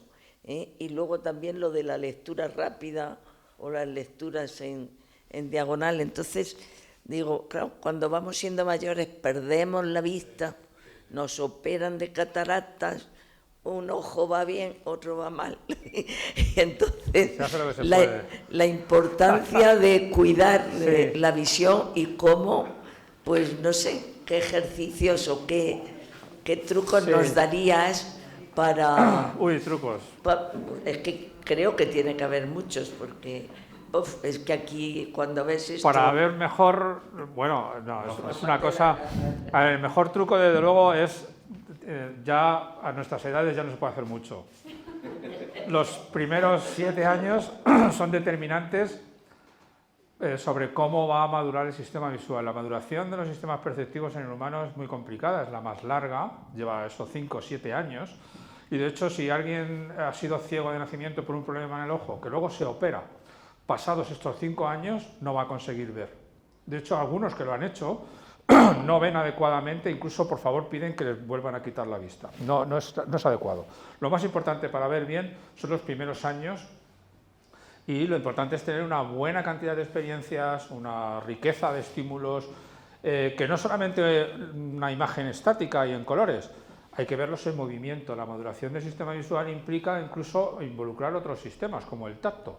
El niño pequeño, cuando tira un objeto y ve que se va haciendo cada vez más pequeño, pero que es el mismo objeto, ya va entendiendo, su sistema visual ya va entendiendo que la perspectiva es eso, que en la lejanía los objetos son más pequeños, pero son los mismos. Y que él, según se acerca y se mueve, el objeto se va haciendo más grande, pero es el mismo objeto. Entonces, eso forma parte de la maduración del sistema visual. Y esos son los primeros años de vida, eso es muy importante. A partir de ahí, lo que vamos perdiendo con la edad, los oftalmólogos hacen bastantes milagros, la verdad, están avanzando bastante, pero no se puede hacer mucho más. Sí que es verdad que el sistema visual es el más importante en el ser humano. Hablan del sistema auditivo por el lenguaje, pero no es verdad. Lo que ocupa el sistema visual en el cerebro humano es como 3 o 4 veces el sistema auditivo. De hecho, esto no, es una herencia de ser primates. En los primates, más o menos la mitad del cerebro es visual. Porque yo he observado, por ejemplo, en mí misma, y he dicho, qué importancia es lo de la vista. Vas con 7 preocupaciones, llevas una cosa en la mano, la dejas en un sitio y, amigo, ¿dónde lo he dejado? ¿Dónde lo he dejado? ¿Dónde lo he dejado? En la vista... Pero eso no es de la vista, eso es de la atención. Bueno, pero ¿No os ha pasado nunca eso de abrir el frigorífico, tener algo delante y no verlo? Sí, también. Es la atención. Es la atención. Es la atención. Y para cuidar eso, que tenemos que... Bueno, lo que has mencionado de la Nintendo era un buen ejemplo. A ver, es un ejemplo muy básico, pero sí, se puede ejercitar. Si estás perdiendo atención o memoria o cualquier capacidad cognitiva que pierdas, evidentemente es cuestión de ejercitar, como todo. Muy bien. ¿Una pregunta más? Nada. Pero no sé si este chico... Bueno, habrá... Y por allí al fondo hay otra. Lo mío es muy rápido, y porque me imagino que la red por defecto esta de la que nos has hablado, Sí. Imagino que se va desarrollando a lo largo de la vida, claro. Es la última en desarrollarse. De hecho, o de las últimas, las áreas de asociación no terminan de madurar en el cerebro humano hasta los 21 años, por término medio. Maduran antes en las chicas, en torno a los 20, entre 18 y 20 años, en los chicos hasta los 25 años. Son las últimas en madurar. ¿Por qué? Porque, a ver, la maduración del cerebro humano es muy lenta porque tiene muchas cosas que aprender. Como especie tenemos una vida social muy compleja y tiene que aprender a vivir en sociedad. Esto no es una cosa que se aprenda en 2 años. Necesitamos todos estos 20 y tantos años hasta que por fin el cerebro ha aprendido a... De hecho, lo último que madura, que no es exactamente la red por defecto, pero sí unas áreas cercanas que están en las partes prefrontales, tienen que ver con el autorreconocimiento de las emociones y el control de las mismas, sobre todo de emociones sociales, que maduran cuando el individuo ya se expande en sociedad, ya ha dejado de vivir en casa y ya se mueve en un mundo de otros adultos jóvenes. Y eso es lo último que madura, y la red del modo por defecto necesita de esos datos, es la última, de lo último en madurar. Por eso, porque es muy importante. De hecho, además, siempre dicen, la calidad con la que madura un cerebro, con la que termina madurando, depende de la calidad con la que han madurado las áreas anteriores. Por eso es tan importante que todo el desarrollo del cerebro siempre haya tenido una buena calidad de estimulación, de experiencias, de situaciones, para que eso tenga la maduración en su pleno desarrollo. Y luego ya otra, el cerebro como de nuestra especie, ¿se sabe, o sea, sigue creciendo? Buena pregunta. Se supone que no. Se supone que no porque todo tiene un límite. El cerebro humano ahora mismo tal como está, podría crecer un poco más, pero no mucho más. Está ahora mismo en una situación de equilibrio entre lo más lejos que pueden estar las áreas del cerebro unas de otras, porque todas se tienen que comunicar entre sí, y dejar mucho espacio también entre ellas, pero también lo más rápido que se puede, es decir, sin perder eficacia. Un ejemplo, para que se me entienda. Las áreas del lenguaje, las principales, Wernicke y Broca, están en el hemisferio izquierdo, y esto es porque esto hace que la distancia entre ellas sea más corta. Si estuvieran en los dos hemisferios, la distancia es más larga y eso lleva más tiempo en la comunicación. Estas especializaciones son raras, no son, es decir, habréis visto muchas veces eso del cerebro izquierdo, el hemisferio izquierdo y el hemisferio derecho. Hay mucho mito de eso, casi todo es falso. Lo más lateralizado es el lenguaje y poco más, y el espacio quizás. Pero quitando eso, si se lateralizan las funciones es porque realmente se necesita rapidez y eficacia, y cuanto más juntas estén mejor. Entonces el cerebro nuestro más grande no se puede hacer, porque quitando el lenguaje, todo el resto de las funciones las haría más lentas. Si tenemos que comunicar algo con una cosa con la siguiente y la distancia es mayor, tarda unos milisegundos más. Entonces ya no es tan eficiente. Esa es la cuestión. Entonces estamos ahí en un equilibrio, en una optimización cognitiva, gracias al tamaño que tenemos. Hacerlo más grande lo haría menos óptimo. Aparte de consideraciones con respecto al gasto energético y la dificultad en el parto, por ejemplo, cerebros más grandes serían más difíciles que salieran, y el gasto energético, en fin, todo ese tipo de cosas. Pero en cuanto a la funcionalidad, estamos en el límite. Más grande lo haría más torpe, y eso es lo que parece. Perdón, hay un estudio hecho en Alemania donde creo que los cerebros de los músicos e incluso de los taxistas tienen un desarrollo especial precisamente por la repetición, y ahí creo que el porcentaje de Alzheimer es casi nulo, o muy bajo, bueno, pero porque han desarrollado el cerebro de otra forma. No, ojalá el Alzheimer se pudiera prevenir realmente así. El efecto del ejercicio sobre el Alzheimer es poco. Algo hace, pero es poco.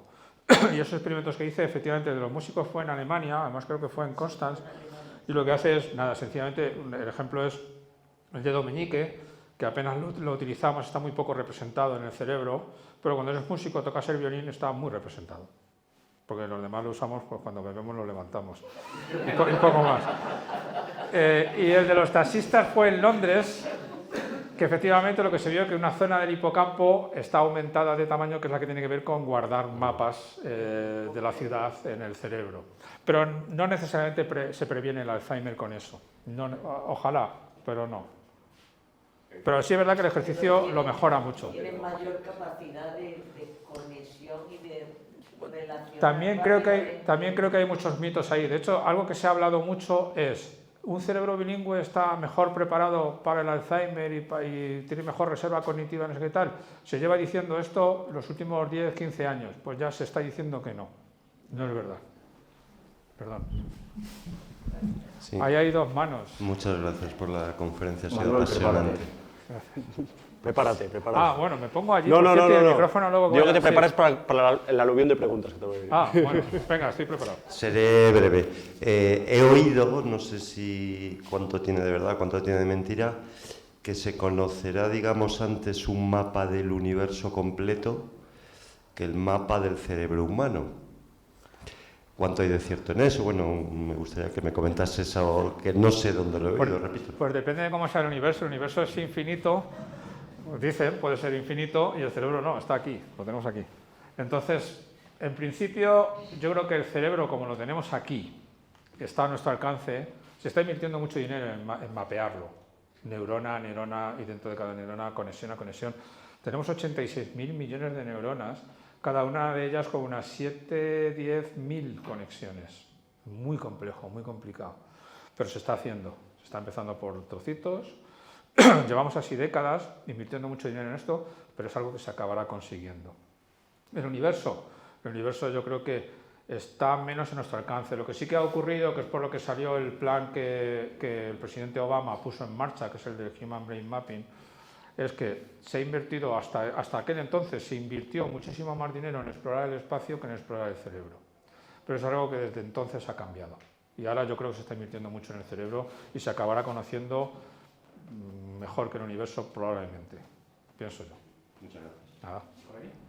Detrás Allí había al gente. fondo, aquel chico del fondo. Ahora me pongo aquí, ¿no? A responder, claro. Donde tú quieras. Hola. Ah, pero ahora no le veo. Ah, sí le veo, sí. Buenas tardes. Buenas. Bueno, primero muchas gracias y por la información. Quiero colocar como varias variables en contexto y quería conocer tu opinión con respecto, porque veo la palabra mentiras y que han investigado y han hecho trabajos en esa línea. Y nuestro cerebro en la línea evolutiva de tiempo, hasta donde tengo entendido, lleva 70.000 años como está actualmente. Sin embargo, el teléfono móvil, que salió básicamente hace 10 años, ha modificado nuestra forma de relacionarnos socialmente, y algo que planteabas desde el comienzo es que la necesidad de evolución del cerebro es para como este entendimiento social. Y quería tener tu opinión acerca de cómo está afectando esto al aprendizaje, sobre todo en las nuevas generaciones. ¿Qué retos hay? ¿De qué se está hablando a nivel de universidad, de pedagogía, de aprendizaje, como para mitigar, digamos, todas las facilidades que está brindando, pero también todas las problemáticas a nivel de desarrollo del aprendizaje? Vale, genial. A ver, sinceramente, todavía no estamos a tiempo para ver las consecuencias de que además yo siempre digo lo mismo, lo he dicho muchas veces. Tenemos por primera vez en la historia de la humanidad un aparatito con el cual somos capaces de acceder al conocimiento, a prácticamente todo el conocimiento de la humanidad en milisegundos, de conectarnos con cualquiera en cualquier parte del mundo en cuestión de segundos, y esto es algo inaudito. Exactamente, esto tiene que afectar más que al cerebro, que yo creo que el cerebro está hecho para otra composición de lugar o para otra situación. a nuestro comportamiento, pero nuestro comportamiento depende mucho del cerebro. Yo creo que mucho de lo que está haciendo mucho de lo que está haciendo el móvil es distraernos, y eso no es bueno. Es decir, nos hace dispersar mucho la atención, porque podemos estar haciendo varias cosas a la vez.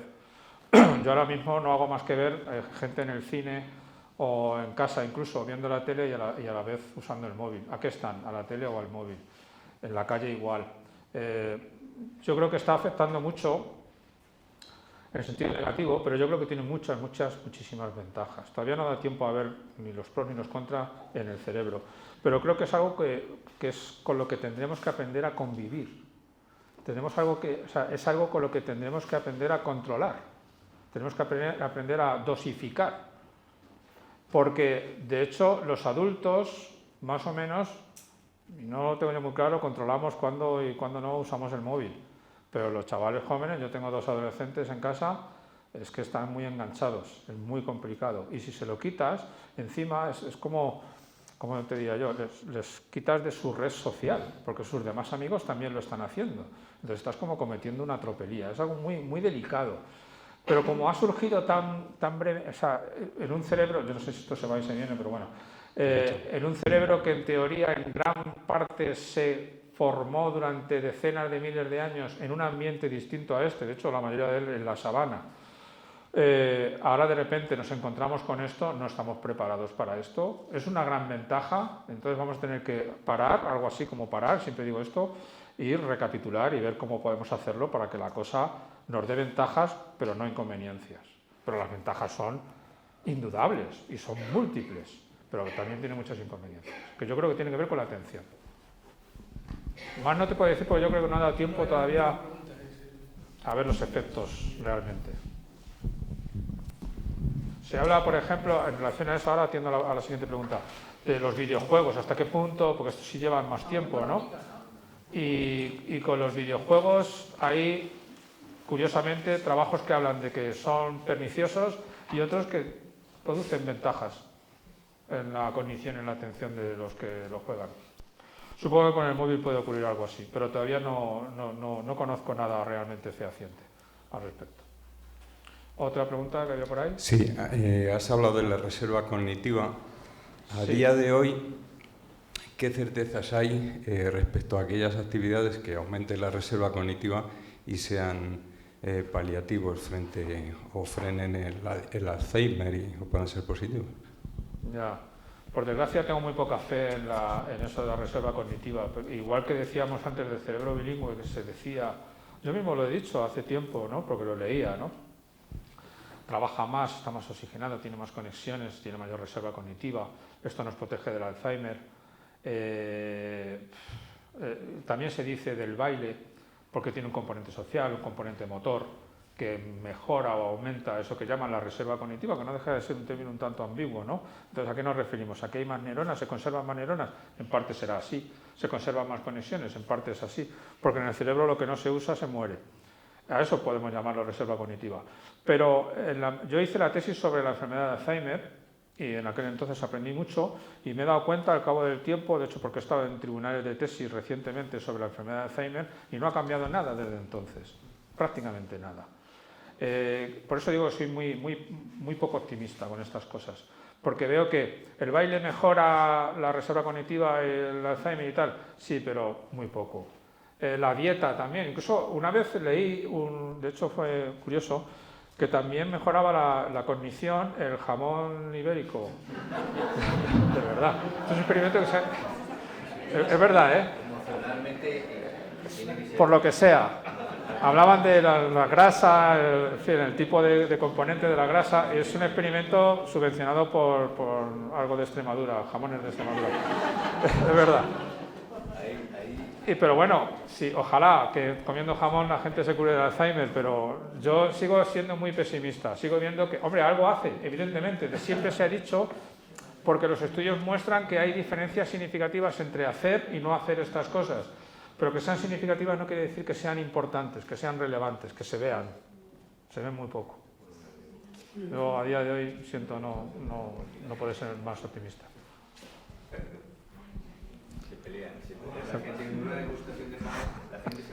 Oye, vamos a ver. Gracias por... Vamos a ver. Esto... Una pregunta. ¿El cerebro y la mente son la misma cosa? Sí. Yo no estoy de acuerdo. Para mí sí. Ya lo sé. Yo no estoy de acuerdo. Bueno, no son la misma cosa, pero la mente es producto del cerebro. No estoy de acuerdo. Bueno, me parece muy No bien. estoy de acuerdo. Es decir, vamos a ver, mira, voy a explicarlo, a tratar de explicarlo brevemente. Sí. Hay culturas y prácticas dentro de esas culturas donde se trasciende un poco los sentidos.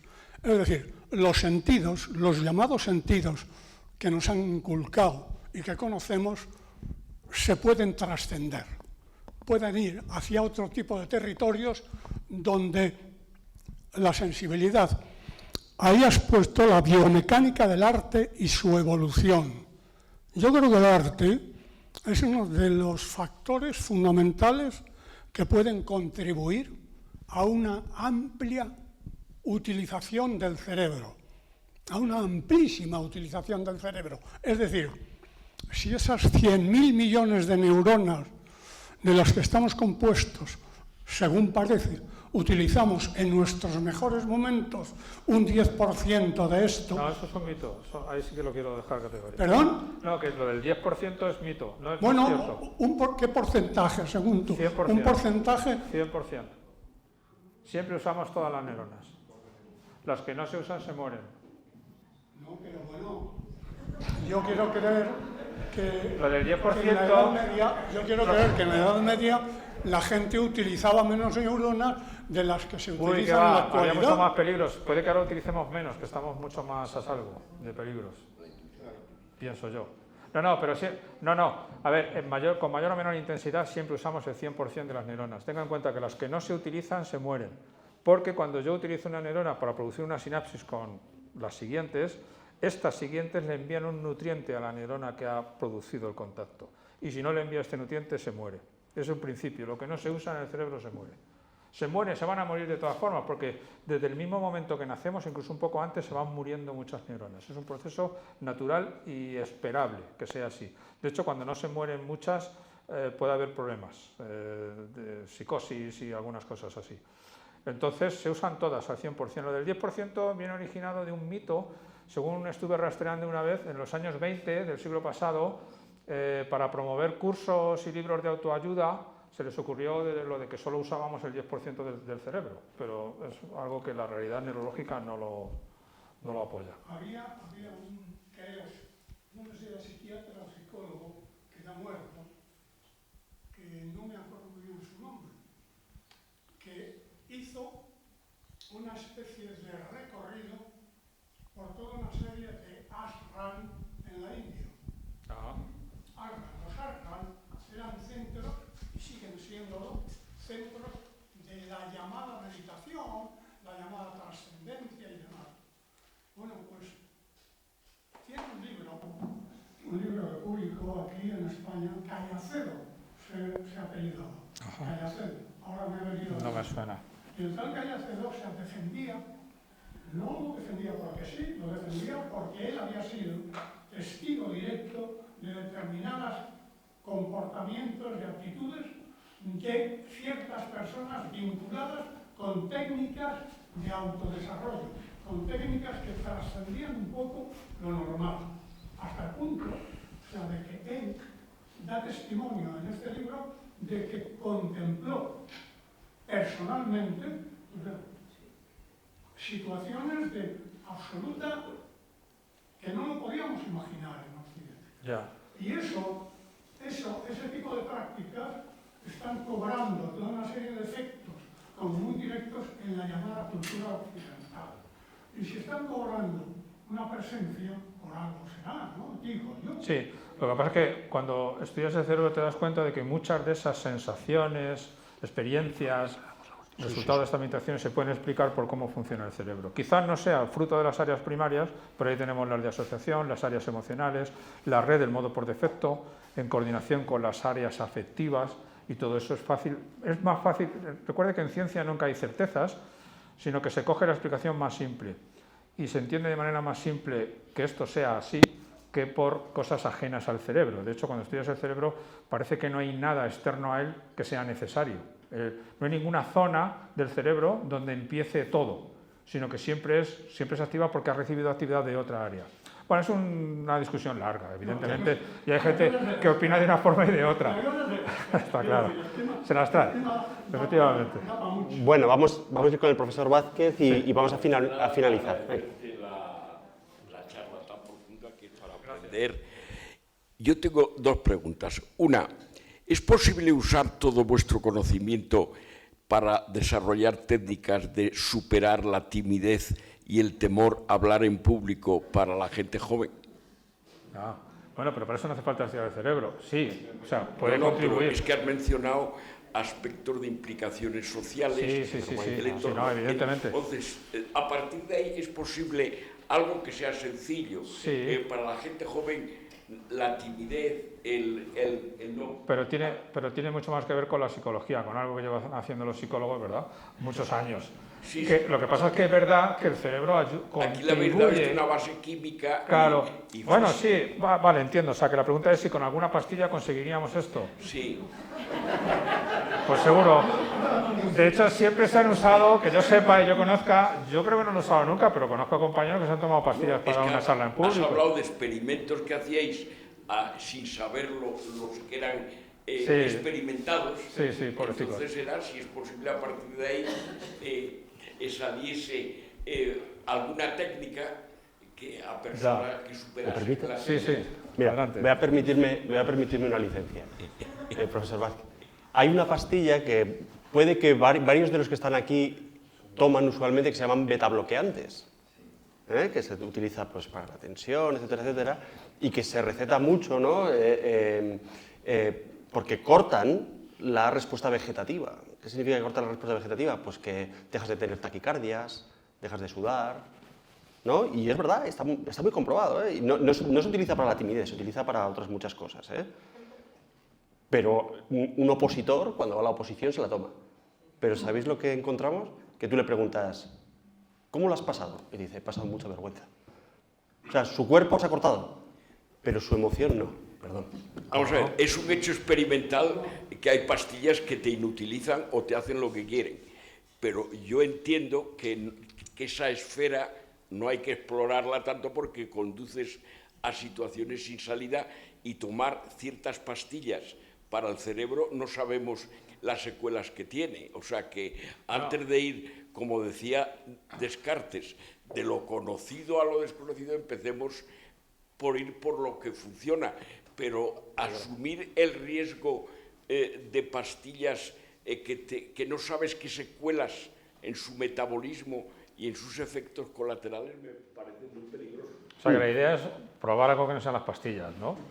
Que es lo que hacen los psicólogos de hace tiempo. No, pero las pastillas también, porque además cuando salen al mercado las pastillas se han probado, ¿eh? Sí, se han probado. Las prueban en los servicios secretos, no solo. O sea, lo que creo que la aportación que hacéis con estos experimentos me parece que ofrecéis una vía no química. Y charlando ya de la vía química, este año el premio Nobel de Física fue para los que han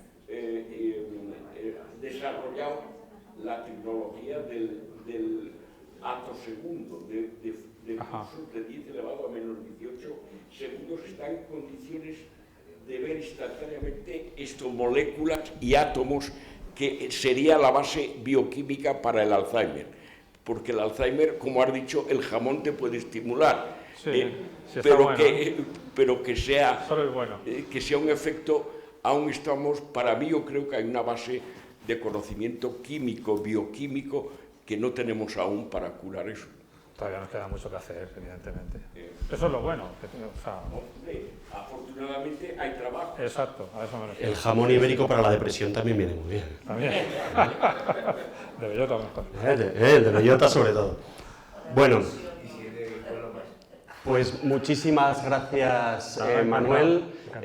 Un lujo, un placer. Espero que les haya resultado interesantes. De nuevo, darles las gracias por su presencia una vez más hoy aquí con nosotros. Gracias al Ayuntamiento también por el apoyo y bueno, pues tenemos ahora un ratito, si he visto por ahí alguna pregunta. La compañera. Ah, perdón, que te he confundido. Se puede. Un placer y bueno, gracias. Quedan convocadas al próximo jueves, viene Juan Luis Arzuaga y clausuramos este ciclo que retomaremos después del verano. Gracias. Gracias.